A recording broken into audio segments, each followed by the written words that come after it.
Good morning, it's October 29th, and this is To My Liberal Friends. The issue of illegal immigrants and deportation is becoming a bigger issue every day. Even within the Trump administration, there seems to be differing philosophies on how to approach the problem. You have Tom Homan, who wants to concentrate on finding and removing those immigrants with extensive criminal records. On the other side, you have Secretary Noem and Corey Lewandowski, who want to be more aggressive in deporting as many people as possible. This week we saw some upheaval in the heads of ICE in several major cities being replaced. This is critical because ICE agents are the ones going after the criminals, and the Border Patrol agents are more engaged in the mass deportation efforts. It appears that the deportation people might be winning the battle. The numbers are not something you could sneeze at. According to Homeland Security data, over 1.5 million immigrants have self-deported rather than be swept up by federal officers. Another 500,000 plus have been arrested and deported. The political question out there is, how does the voting public think of these actions? Polling shows that more and more people are starting to question the mass deportation efforts. They are supportive of going after the criminals, and that's a plus for the administration. Illinois and Chicago, for better or worse, have become the test field in this fight.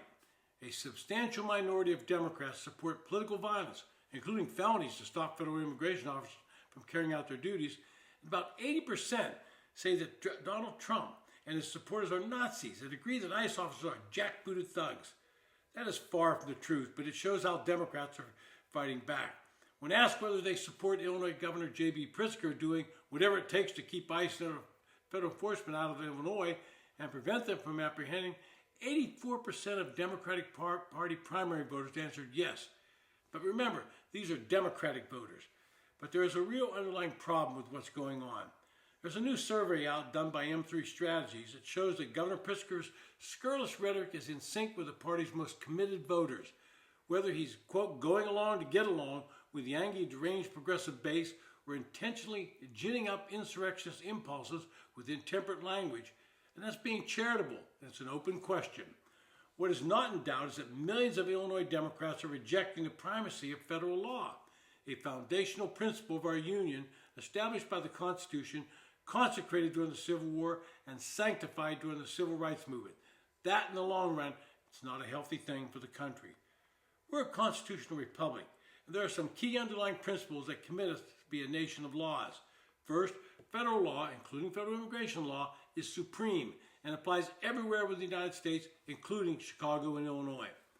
Second, the President and his administration are solely responsible for implementing immigration law.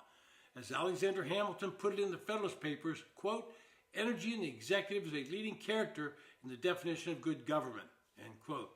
Third, Congress has limited jurisdiction on federal courts with respect to immigration law, and that comes under Article 3 of the Constitution.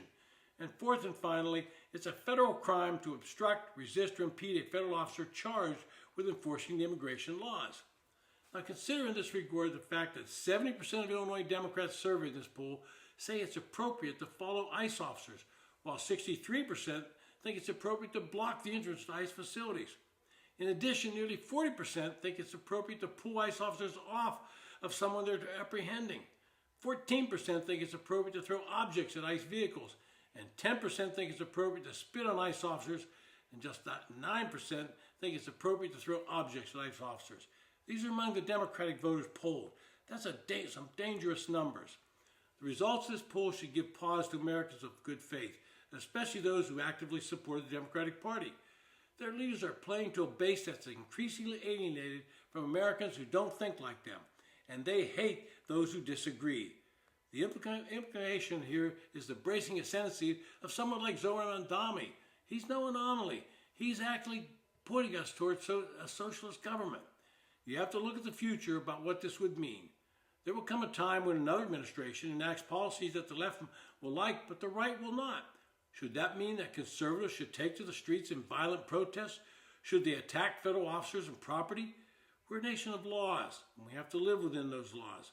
The governor of Utah has become known for statements that I wholeheartedly agree with. Spencer Cox has said over and over, quote, we have to learn to disagree better, end quote. He follows it up with, quote, disagreeing better isn't just about being nicer to one another. It's about finding a way to disagree that moves us towards solutions rather than deepening the divides, end quote. Politicians like Chicago Mayor Brandon Johnson, Governor J.B. Pritzker could heed that kind of advice. They ought to be finding ways to unify people, not divide them. But they're playing political games and not doing the country a favor. This has been To My Little Friends. Thanks for listening.